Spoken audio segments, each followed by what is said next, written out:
Cuan, cuan, we be getting money. Cuan. Oke Mas Bro, sebelum kita lanjut ke videonya, saya share info bahwa grup STS open lagi, STS diskusi dan rekomendasi di bulan November, yaitu aktif dari tanggal 1 sampai tanggal 30 November, tapi teman-teman bisa langsung join sekarang. Nah, kalau teman-teman join sekarang saat video ini ditayangkan, teman-teman akan langsung dapat bonus ya, perkiraan dividen saham bursa 2025 ada 287 ya udah kita update, teman-teman langsung download aja. Saya langsung undang teman-teman langsung download sekarang juga setelah teman-teman itu join. Nah, teman-teman akan tergabung ke dua grup ini. Ya, kita intip STS yang masih jalan saat ini. Nah, kita ada menu Rekom Swing dan Rekom UDT ya guys ya. Untuk kemarin di tanggal 17 nih, karena video ini diambil tanggal 18. Nah, teman-teman lihat nih, MNCN kemarin TP Swing 1, energi cuan lumayan guys, AIMS cuan lumayan juga. Dan ada di sini ada gula ya, ada Sido, film, BRPT, di sini ada cuan lagi bank ya, LPPF, Nice dan lain-lain guys ya. Kemarin kita cuan itu sekitaran 14 saham. Nah, langsung chat saya aja ya, jangan lama-lama atau lihat video di atas untuk mengetahui secara detail guys ya. Oke, kita lanjut ke videonya. Mas Bro, militer di Fajar Daily, dan kali ini kita ngobrol tentang ini teman-teman, karena banyak banget teman-teman yang pengen beli saham luar negeri. Nah, sebelum teman-teman itu beli saham luar negeri, teman-teman harus tahu dulu ini yang akan kita bahas teman-teman ya, bahaya investasi saham di luar negeri. Nah, teman-teman harus tahu dulu nih guys.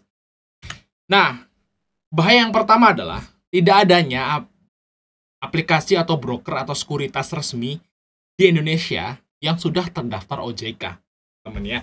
Jadi nggak ada nih yang udah bener-bener resmi, bener-bener istilahnya itu yang udah terdaftar lah, ya kayak sekuritas-sekuritas yang kita beli sama Indonesia gitu. Dan teman-teman perlu tahu ini, ya. Kalau misalnya nih ya memang kita itu dibolehkan ya beli saham luar negeri ya, mau saham Amerika, saham Cina atau saham apapun itu, pasti sekuritas-sekuritas itu akan menyediakan guys. Misalnya di Ajaib ya, atau di Stockbit kayak gitu guys, atau yang lain gitu ya. Tapi nyatanya enggak guys. Jadi teman-teman kalau mau beli saham luar negeri ya pakai aplikasi-aplikasi kripto, sebagian ada. Terus ada yang aplikasi yang saya nggak sebutin namanya gitu ya, di sana juga ada yang depannya G ya. Nah, itu juga, tapi guys ya, itu enggak terdaftar OJK loh. Jadi ya mungkin ada izin apa yang tapi dia belum OJK teman-teman ya. Jadi istilahnya masih kita itu agak sedikit was-was di situ guys. Kenapa? Ya kalau belum ada izin resmi secara resmi dan secara legalnya itu full ya, kita kok jadi nggak tenang gitu. Kalau mungkin di saham Indonesia, kalau kita beli saham Indonesia itu kan musuhnya cuma cut loss.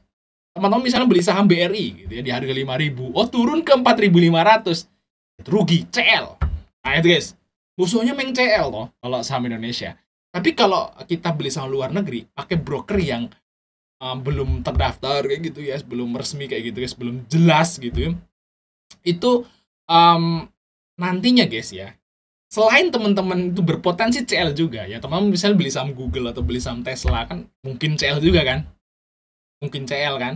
Nah, selain itu teman-teman nanti juga bisa dapat bahaya dari brokernya atau perusahaan broker gitu misalnya bermasalah gitu ya. Nantinya teman-teman itu duit dan sahamnya mungkin aja bisa hilang. Beda lagi dengan saham yang dibeli di Indonesia ya, saham Indonesia yang teman-teman beli saat ini gitu ya.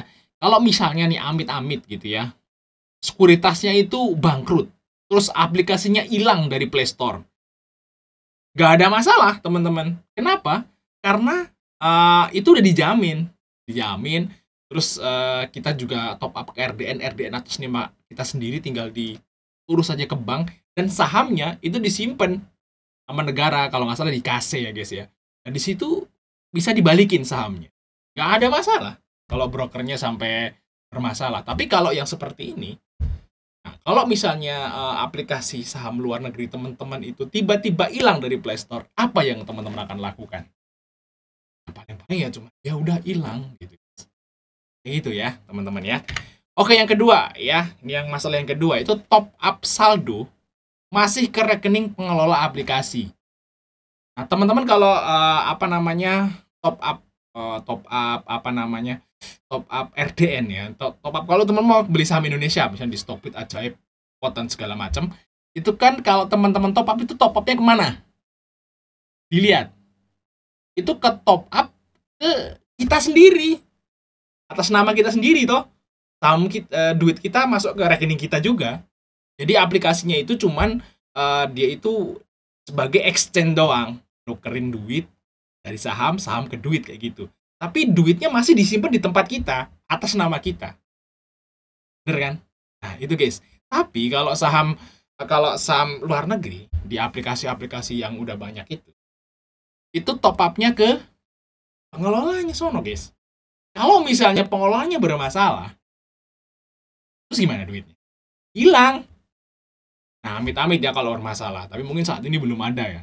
Iya, namanya kita jaga-jaga kan nggak tenang. Nah, kalau misalnya cuman, saya mau beli saham luar negeri 100.000, 200.000, ya nggak masalah, cuman cepet 100.000, 200.000, sejuta nggak masalah, hilang juga nggak apa-apa. Tapi kalau teman-teman udah mau serius terjun masukin di situ top up 1 miliar, top up 10 miliar, apakah tenang?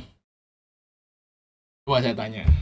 Ya teman-teman top up di kayak gitu di teman-teman download aplikasi di Play Store, beli saham luar negeri ya yang belum terdaftar OJK, terus teman-teman mau top up RDN, terus nomor rekeningnya ke rekening pengelola sono, top up 10M.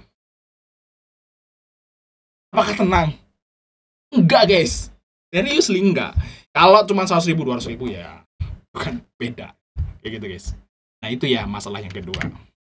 Terus masalah yang ketiga adalah yang dibeli itu biasanya bukan saham tapi kontrak berjangka. Nah, ini saya juga dapat info, guys, dari seseorang gitu ya. Dan ini apakah benar? Nah, kalau emang benar ini bisa jadi yang rugiin kita gitu. Ternyata yang kita beli bukan sahamnya, tapi kontrak berjangka. Jadi kita nggak punya kepemilikan di saham tersebut. Ya walaupun saham yang kita beli itu naik, dia ikut naik, tapi kan namanya, kita nggak megang sahamnya. Walaupun kita udah beli, guys ya.